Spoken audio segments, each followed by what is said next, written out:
Good morning, friends. We are today studying the topic Turing machine, model of computation.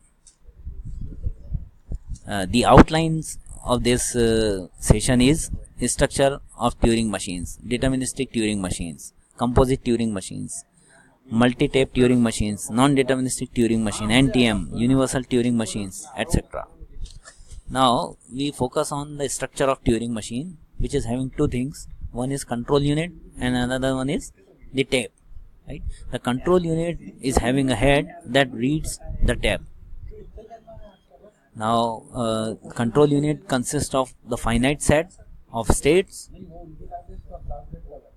start state, a single halt state, and the numbers are stored in the Turing machine, can be of any length, can read from any write on tab. Now this head moves from left to right. What does a Turing machine do? Now it determines if an input X is in a language, that is answer if the answer of a problem P for the instance X is yes. Compute a function. Given an input X, what is fx?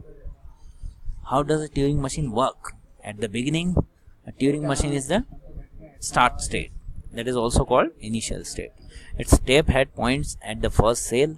The tape contains delta, following by input string, and the rest of the tape contains delta. For each move, a Turing machine reads the symbol under its tape head. According to the transition function on the symbol, read from the tape in its current state. The Turing machine write a symbol on the tape, move its tape head to the left or right one cell or not, changes its state to the next state. Now when does it stop working? It stops working when it gets into the special state called halt state. The output of the Turing machine is on the tape. When the tape head is on the leftmost cell and is moved to the left, it hangs. When there is no next state, then it hangs. A quintuple. How do define deterministic Turing machine? Right? It works on a quintuple, that is shown here.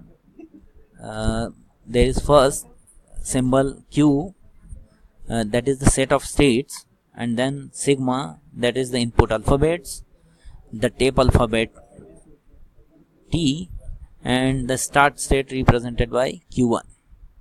The transition function del is a partial function from Qx. Now this is an example of deterministic Turing machine.